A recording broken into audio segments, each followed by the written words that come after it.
Assalamualaikum warahmatullahi wabarakatuh. Assalamualaikum warahmatullahi wabarakatuh. Salam rahayu rahayu rahayu. Selamat malam sedulur misteri.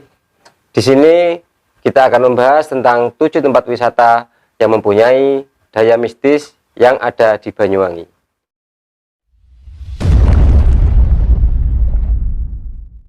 Watu Dodol ini dulu adalah sebuah bukit batu yang didodol atau dibongkar untuk membuat jalur dari Banyuwangi menuju Situbondo. Di tempat ini juga terdapat sebuah batu yang berada di tengah jalan, dan di situ merupakan salah satu pintu gaib menuju pantai selatan. Di tempat wisata ini juga ada sebuah patung yang sangat ikonik bagi warga Banyuwangi, yaitu patung Gandrung. Lalu apa aja sih cerita yang ada di Watu Dodol ini? Jadi di pantai Watu Dodol ini kan memiliki banyak sekali cerita yang beredar di masyarakat, antara legenda Batu Dodolnya sama legenda pantainya gitu.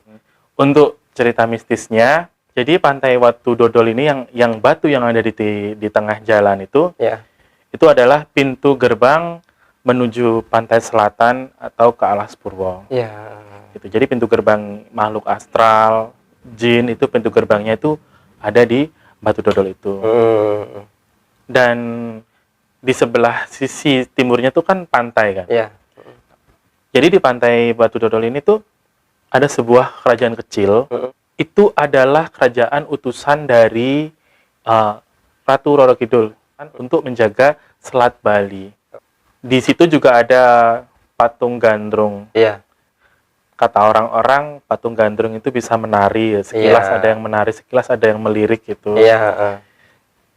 Sekilas raut mukanya ada yang dia senyum, sekilas ada yang kayak sedih gitu. Memang itu memang benar adanya. Patung itu tuh memiliki daya magis dari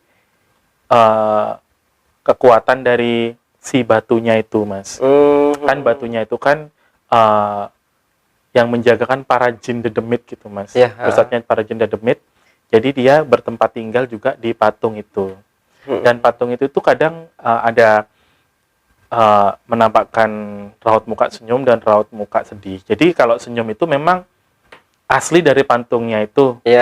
Kalau sedih, biasanya kalau raut muka sedih itu entah terjadi nanti beberapa saat ada terjadi kecelakaan atau tidak terjadi yang tidak mengenakan hati lah, seperti itu. Seperti pertanda, Mas ya? Seperti pertanda.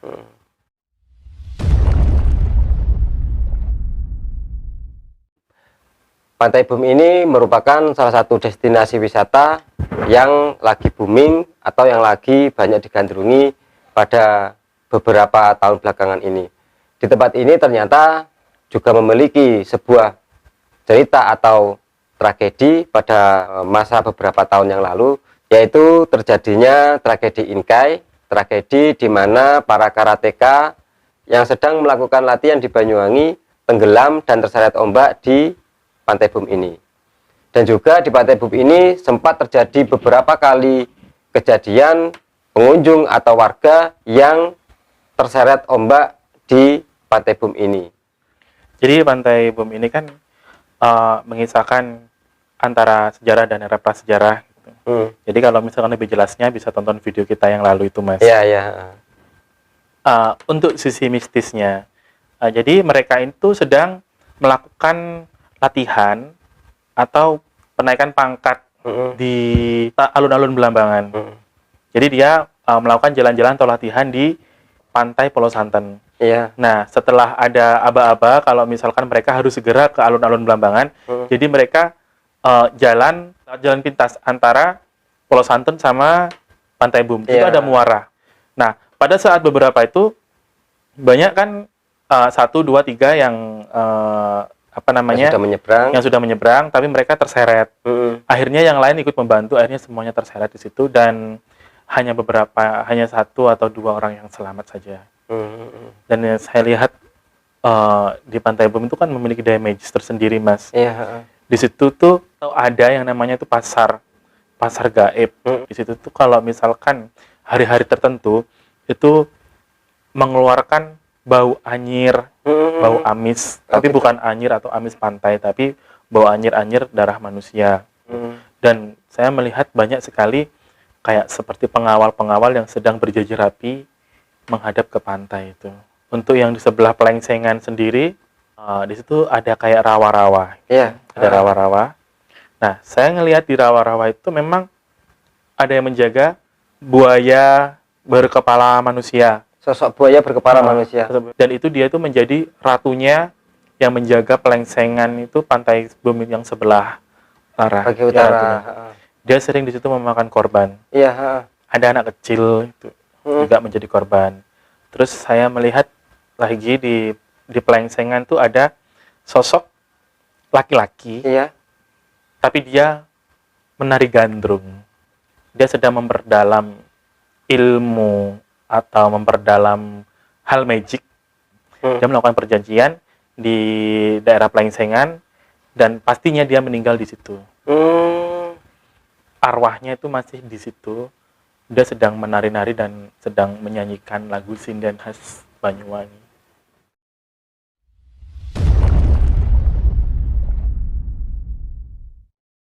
Tempat wisata yang berikutnya di Banyuwangi adalah Asrama Inggrisan.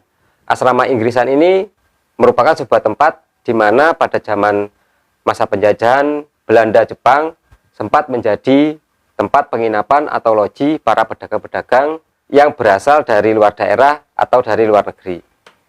Di tempat ini ceritanya juga dulu pernah terjadi pembantaian orang-orang Jepang. Gimana itu Mas ceritanya, Mas? Iya, jadi sejarahnya dari Asrama Inggrisan itu kan memiliki banyak sejarah, Mas. Pergantian penguasaan, jadi dikuasai Belanda, dikuasai Jepang, dikuasai Inggris juga, gitu.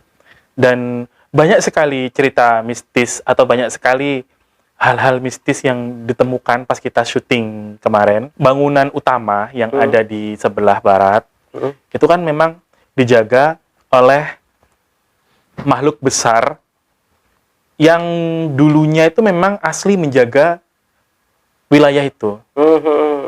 Jadi asli menjaga wilayah itu. Jadi sebelum bangunan itu dibangun, memang dia sudah menjaga tempat itu terlebih dahulu. Setelah bangunan itu dibangun dan sampai sekarang dia masih ada. Masih ada. Di situ. Terus di situ juga banyak sekali cerita masa pembantaian dan cerita masa pembunuhan. Banyak sekali wanita-wanita Jepang di sana yang disekap, lalu diperkosa, dan lalu dibantai. Setelah dibantai, diseret menuju sumur yang di sebelah pembantaian itu. Dia di sumur itu jadi isinya mayat yang habis dibantai terus dibuang di sumur itu, Mas. Oh ya, satu lagi, Mas. Saya mau tanya tentang penelusuran kita yang sebelumnya di Asrama Inggrisan itu. Mas Hasil pernah menceritakan tentang sosok Siti. Siapa Mas Siti itu, Mas? Jadi Siti itu asli pribumi Belambangan. Iya. Siti ini memiliki kekasih. Siti ini memiliki kasih, yaitu asli orang Jepang. Gitu. Saat Jepang ini dibantai oleh Belanda atau dibantai oleh Inggris, jadi Siti ini menyelinap ke Asrama Inggrisan dengan mencoba menjadi budak orang Belanda, gitu, demi untuk menyelamatkan kekasihnya. Akhirnya Siti ini ketemu oleh orang Belanda, dan dua-duanya, dua sejoli ini antara kekasihnya dan Siti ini dibantai bersamaan dengan cara ditelanjangi bulat-bulat, kepala rambutnya Siti ditarik, diseret mengelilingi wilayah Asrama Inggrisan itu sebanyak 5 kali. 5 kali. Dan Siti menyaksikan langsung pembantaian yang dialami oleh kekasihnya itu. Setelah Siti menyaksikan pembantaian itu, Siti akhirnya disekap dengan penuh luka darah, disekap di bunker. Setelah disekap di bunker, akhirnya Siti meninggal, langsung dibuang ke dalam sumur itu. bersama para tawanan-tawanan Jepang. Jadi sebenarnya kalau saya boleh bercerita sedikit ya, sosok Siti ini buat saya pribadi ya ada sejarah atau cerita tersendiri buat saya. Karena pada waktu itu sempat juga sosok Siti itu datang ke tempat saya di kamar mandi, meskipun tidak secara nyata saya melihat ya, tapi saya merasakan sosok Siti itu memang ada di sekitar saya. Seperti itu enggak, Mas? Iya, karena pas kita melakukan mediumisasi di sekitaran sumur itu, banyak sekali teriakan atau tangisan yang ingin minta tolong mau keluar, tapi tidak bisa karena di situ tempat pembuangan, selain pembuangan mayat, di situ juga pembuangan keris atau pembuangan buhul-buhul jahat yang memiliki energi negatif. Nah, pada zaman dulunya, jadi tempat itu ditutup dengan terbelenggu. Terbelenggu, jadi yang di bawah itu nggak bisa masuk ke atas, Mas. Anehnya, hanya Siti yang bisa keluar ke atas, dan sampai sekarang Siti itu mengikuti perjalanan hidup saya dimanapun saya berada. Sampai saat ini, Mas ya? Sampai saat ini. Kalau boleh tahu sekarang Siti ada di mana? Sebenarnya ada di sini, cuman dia tuh menyukai sekali dengan dingin. Oh, hawa dingin. Hawa dingin. Dia suka sekali dengan hawa dingin dan udara bebas gitu. Jadi dia di luar. Oh, sekarang dia lagi di luar.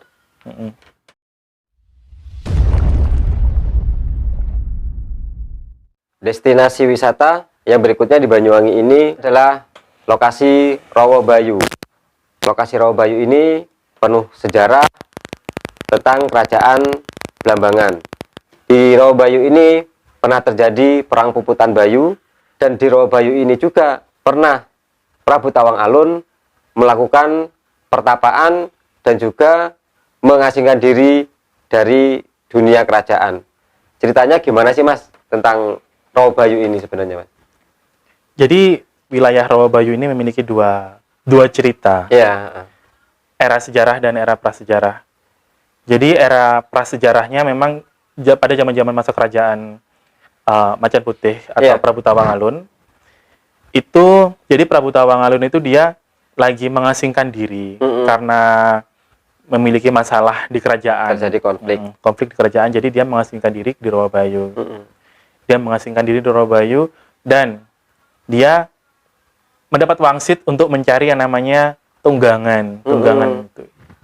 Tunggangan itu adalah berbentuknya macan putih, Mas. Setelah dia pergi dari Rawabayu, dia mempunyai tunggangan macan putih, dan setelah dia turun dari tunggangan macan putih, dia membangun kerajaan kecil yang ada di Macan Putih itu.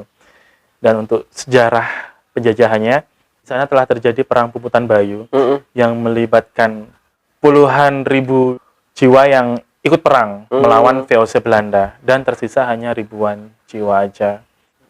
Nah, di Rawabayu ini sebenarnya banyak sekali cerita-cerita mistis atau makhluk-makhluk gaib yang ada di Rawabayu ini. Ceritanya gimana, Mas, tentang makhluk gaib atau yang ada di makhluk mistis yang ada di Rawabayu ini, Mas?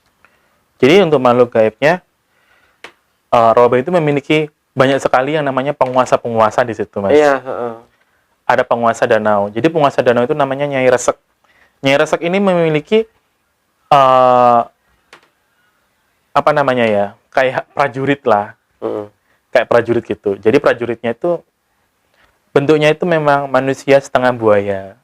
Dan Nyai Resek juga. Jadi Nyai Resek ini bentuknya manusia setengah buaya dan prajuritnya sedemikian juga. Satu pengawal dia tuh memiliki 500 anak buah lah intinya gitu. Di situ ada sekitaran 50 pengawal.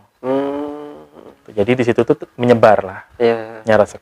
Terus ada lagi, saya tuh memanggilnya di situ Eyang Duo, yang menjaga pertirtaan-pertirtaan yang ada di Rawabayu. Memang Rawabayu itu menilai mistisnya sangat kental sekali, Mas. Bisa dibuat baik juga, bisa dibuat nggak baik di situ, bisa.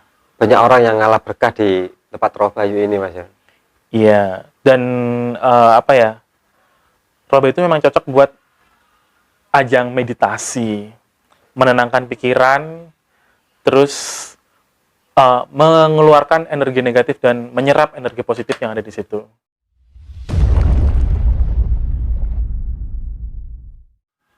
Lokasi berikutnya yang akan kita bahas adalah tentang Keraton Macan Putih. Keraton Macan Putih ini mungkin tempatnya tidak banyak orang tahu, tapi ada nilai sejarah dan nilai mistis di lokasi ini, karena lokasi Keraton Macan Putih ini juga berhubungan dengan kejadian di Rawabayu dan juga berhubungan erat dengan Prabu Tawang Alun. Ceritanya seperti apa, Mas? Jadi saat Prabu Tawang Alun ini mendapatkan wangsit, saat bertapa di Rawabayu, Ya. jadi Prabu Tawang Alun itu suruh berjalan ke arah selatan sampai menemui yang namanya Macan Putih. Nah, setelah menemui Macan Putih, jadi Prabu Tawang Alun itu berjalan ke utara. Ke utara. Saat Prabu Tawang Alun itu mengingat wangsit itu, kalau misalkan setelah menunggangi Macan Putih itu, setelah dia turun juga, disitulah Prabu Tawang Alun harus mendirikan sebuah kerajaan kecil. Di sana memiliki daya magis yang sangat kuat sebenarnya. Itu adalah petilasan terakhir Prabu Tawang Alun. Di sana ada yang namanya pelecutan. Dan pelecutan itu adalah tempat hilangnya Macan Putih yang ada di situ, Mas. Melecut itu artinya kayak pergi lah. Pergi. Ya, melecut gitu. Di situ ada 3 macan. Iya. Satu macan ada pas di petilasan Prabu Tawang Alun. Ya. Dia tidak memiliki loreng, tapi putih bersih. Putih, langsung macan putih gitu. Yang kedua, dia memiliki loreng. Ya. Tempatnya ada di depan pintu gerbang petilasan Prabu Tawang Alun. Lorengnya hanya bisa dihitung beberapa saja. Tapi untuk yang ketiga, itu lorengnya lebih banyak. Dia ada di sebelahnya petilasan Prabu Tawang Alun itu, Mas. Dan saya masih belum pernah melihat yang namanya Prabu Tawang Alun itu sendiri.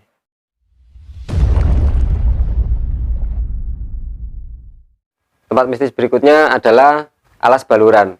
Alas Baluran ini berada di jalur Banyuwangi, Situbondo, dan berada di perbatasan antara kota Banyuwangi dan Situbondo.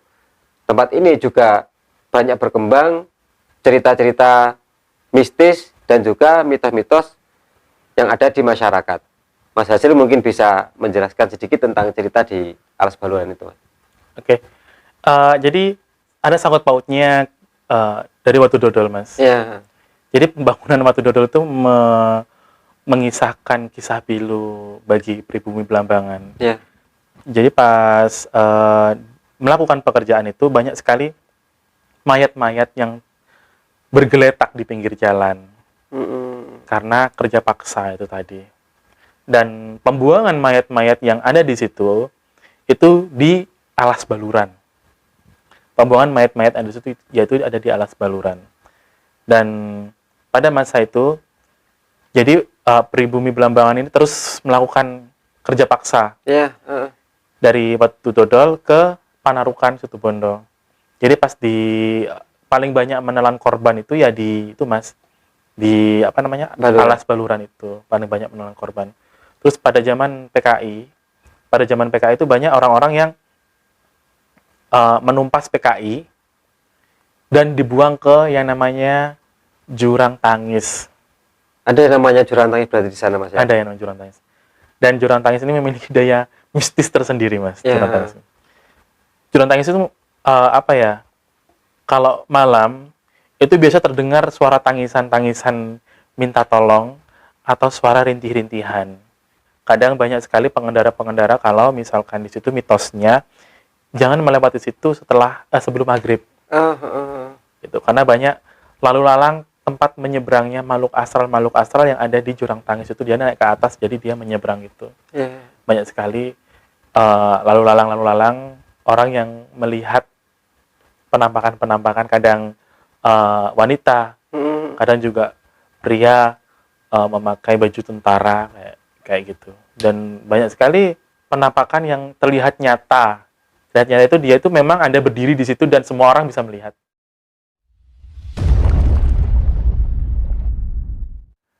Tempat wisata mistis yang terakhir adalah Taman Wisata Alas Purwo. Taman Wisata Alas Purwo ini merupakan salah satu hutan yang menjadi pusat hal-hal mistis yang ada di Banyuwangi. Dan di Alas Purwo ini juga terdapat banyak gua, diantaranya adalah Gua Istana, Gua Mayangkoro, dan Gua Padepokan. Di sini juga berhubungan erat dengan pantai selatan. Gimana Mas ceritanya tentang Alas Purwo ini, Mas? Jadi Alas Purwo ini ibaratkan tempat terangker di seluruh Nusantara setelah Alas Roban. Jadi sama-sama angker. Dan Alas Purwo ini tempat berkumpulnya rapat atau tempat berkumpulnya dunia gaib yang ada di seluruh Nusantara. Jadi jin gaib, jin apapun dan makhluk astral apapun, dia tuh berkumpul semuanya di Alas Purwo ini. Makanya Alas Purwo ini adalah tempat yang sangat angker lah, Mas. Gitu. Banyak sekali pusaka yang terpendam, barang-barang bertuah yang terpendam, barang-barang sakti, barang-barang gaib yang terpendam di situ, dan banyak sekali manusia yang menjadi korban di situ, hilang atau dan lain sebagainya. Dan Alas Purwo ini adalah tempat halaman belakang Ratu Pantai Selatan, Mas, Kerajaan Ratu Pantai Selatan. Jadi halaman belakangnya itu ada di Alas Purwo ini. Di sana memang banyak sekali makhluk astralnya, yaitu kayak genderuwo, tuyul, semuanya ada di situ. Jin, mulai jin apa di situ ada semua, jin korin, jin itu semua ada semua di situ. Mulai hal yang baik sampai yang jelek juga di situ ada, Mas. Tujuan orang di sana itu adalah satu, pesugihan. Kedua, jabatan. Ketiga, meditasi, dan mungkin dia mencari ketenangan dan buat mencari kekuatan diri untuk ilmu gaib, kesaktian gaib. Menyendiri dan bertapa kurang lebih seperti itu mungkin. Di gua-gua. Banyak sekali di sana aktivitas makhluk astral, diantaranya kerajaan gaib. Kerajaan gaib terbesar di Pulau Jawa itu adalah di Alas Purwo ini, Mas. Terus pasar gaib itu ada semua di situ. Dan Alas Purwo ini kan memiliki banyak sekali cerita mistis tentang hilangnya manusia, Mas. Jadi makanya di Alas Purwo ini kan memiliki mitos, jangan sampai dia meninggalkan sesuatu atau mengambil sesuatu yang ada di Alas Purwo itu, Mas. Pasti dia akan diikuti sampai rumah. Gitu. Banyak sekali kayak orang hilang gitu. Padahal dia jalan berdua tapi satunya hilang. Tiba-tiba hilang begitu. Iya. Dan saya memang melihat mereka ada di salah satu pohon yang ada di situ. Jadi dia itu ibaratkan dia masuk ke dalam dunia gaib di dalam pohon dan dia itu lagi berteriak-teriak minta tolong. Tapi mereka gaib. Tapi mereka nggak tahu.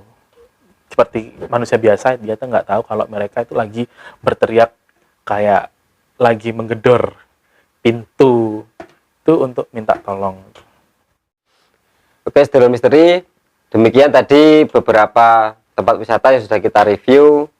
Mungkin untuk kedepannya kita akan membuat sebuah review atau podcast seperti ini tentang membahas tentang banyak hal. Mungkin sedulur misteri juga ingin memberikan masukan atau memberikan kritik dan saran untuk podcast kita selanjutnya, silakan tulis di kolom komentar. Jangan lupa subscribe yang belum. Terima kasih sudah menonton dan wassalamualaikum warahmatullahi wabarakatuh.